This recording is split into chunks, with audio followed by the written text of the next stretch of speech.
अस्सलाम वालेकुम दोस्तों। अच्छा, मुझे एक बहुत ज़रूरी इंपॉर्टेंट बात करनी है आपसे, वो ये कि आप ये वीडियो देखें पहले तो।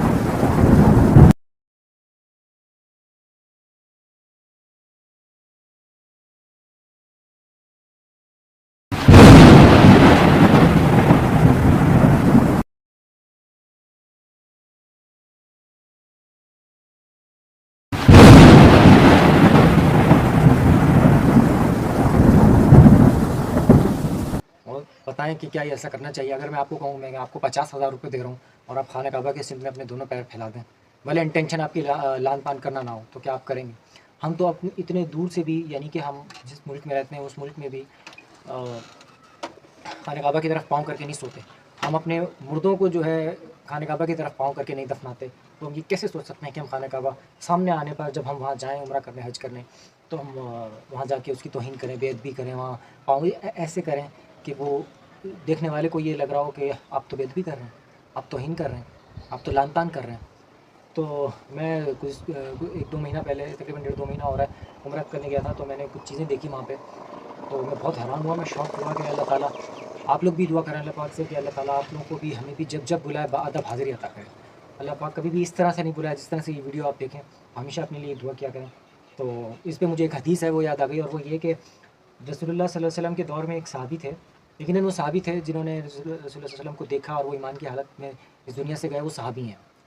तो क्योंकि रसूलुल्लाह सल्लल्लाहु अलैहि वसल्लम को बहुत से लोगों ने देखा है लेकिन ईमान की हालत में नहीं थे, तो काफिर थे। मस्जिद हरम में, हरम शरीफ में एक शख्स ने इमामत की। तो उस जब इमामत पूरी हो गई, तो जैसे आपको पता है आज से 1400 साल पहले टाइलें नहीं हुआ करती थी, टाइलें लगा नहीं करती थी घरों में, मस्जिदों में। तो वो जो खाना काबा के चारों तरफ का एरिया था वो मट्टी मट्टी वाला एरिया था। अब नहीं मालूम, ये अल्लाह ताला जानता है कि उनके मुंह में मट्टी आई या उनको अपनी तबीयत मिजाज में कुछ ऐसा फ़ील हुआ। बाद वक़्त इंसान के मुंह में रेशा, बलगम या कुछ चीज़ ऐसी आ जाती है।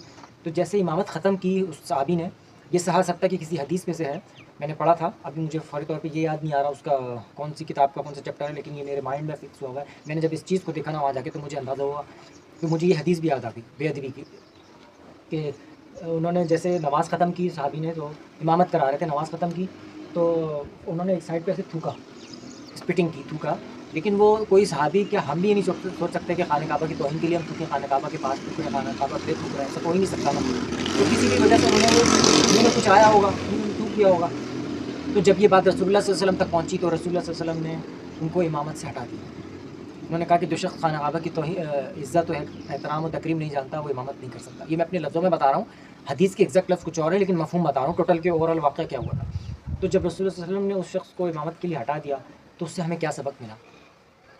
एक सहाबी, इतना बड़े दर्जे का जिसकी हम जूती की खाक भी नहीं पहन सकते, उस शख्स को इमामत के लिए हटा दिया। तो हम जब इबादत के लिए जा रहे हैं, और वो भी मस्जिद हरम शरीफ का इमाम, हम तो आज के इमाम को भी इतने हाथ पाँव चूमते हैं, हम तो अपने मौलवियों मुफ्तियों के हाथ पाँव चूमते हैं। तो हम जिस वजह से चूमते हैं, खाना जिस दीन की वजह से, जिस नबी की वजह से, जिस किबले की वजह से, हम वहाँ जाके लान तान करें? हाउ इज़ इट पॉसिबल यार, कैसे हो सकता है ये? आप देखें ये शख्सियत से न सिर्फ एक शख्स, किस किस को कहें कि कौन कौन लान तान कर रहा है खाना काबा की तरफ वहाँ पाँव करके। हम तो अपना मुर्दा भी नहीं दफनाते यार, हम तो अपने मुर्दे के भी जो है ना किबला रुख पाँव नहीं करते, हम सर करके दफनाते हैं। क्या हो रहा है? आप जब भी अल्लाह ताला से दुआ करें कि मुझे अल्लाह ताला आपको वहाँ बुलाए, एक दुआ लाज़मी क्या करें कि बाअदब हाज़िरी नसीब हो। बाअदब हाज़िरी होगी तो हाज़िरी कबूल होगी। बेअदब गुस्ताख़ तो 1400 साल पहले बहुत गुज़रे।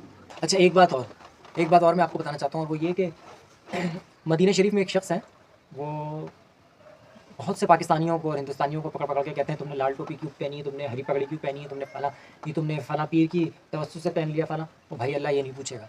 अल्लाह ये, मैं उनकी तस्वीरें लगा दूंगा, आपने वीडियो देखी होगी, नहीं देखी होगी तो उनके नाम पे सर्च करके देख लीजिएगा, मैं अपने यूट्यूब पे उनकी वीडियो नहीं डालूंगा। तो अल्लाह ये तो नहीं पूछेगा कि किस टोपी में आए थे, किस पगड़ी में नमाज़ पढ़ी थी। अल्लाह तो ये पूछेगा, पकड़ इस बात पे हो सकती है कि जहाँ इबादत करने आए थे वहाँ लान तान करके गए। और ये कोई सोने का मकाम है? आपको सोने लेटने की जगह घरों में, होटलों में नहीं मिलती, जो आप वहाँ, अगर आपको आराम करना भी है तो आप किबला रुख करके आराम करें सर को। आप पाँव को वहाँ करके क्या साबित करना चाहते हैं? हमारे मुँह पे कोई अपने पैर का तलवा लिया है तो आप सोचें हमें क्या फीलिंग्स आएगी? اور ایک نہیں کتنے لوگ ہیں وہاں پہ. تو جو وہ بندہ وہاں پہ اس طرح کے کچھ، وہ ایک اکیلے نہیں ہے جو مدینے میں پکڑ پکڑ کے لوگوں کو کہتے ہیں کہ فلاں پیر کا ہاتھ کیوں چوما، فلاں اس کے نسبت سے ہری پگڑی یا اورنج پگڑی کیوں باندھ لی. تو آپ سے ریکویسٹ ہے کہ آپ اپنے ملک میں کیا ہو رہا ہے اس کو سنبھالیں. پہلے یہ دیکھیں کہ اللہ کی پکڑ اس بات پہ نہیں آئے گی کہ نیلی اور پیلی ٹوپیوں میں کیوں نماز پڑھی، پکڑ اس بات پہ ضرور آئے گی کہ لان تان کیوں کری وہاں پہ. آپ کو پتہ ہے کہ اللہ اور اس کے رسول، قرآن، کعبہ اور یہ جو میجر چیزیں ہمارے دین کی ہیں نا، ان کی توہین سراسر کفر ہے.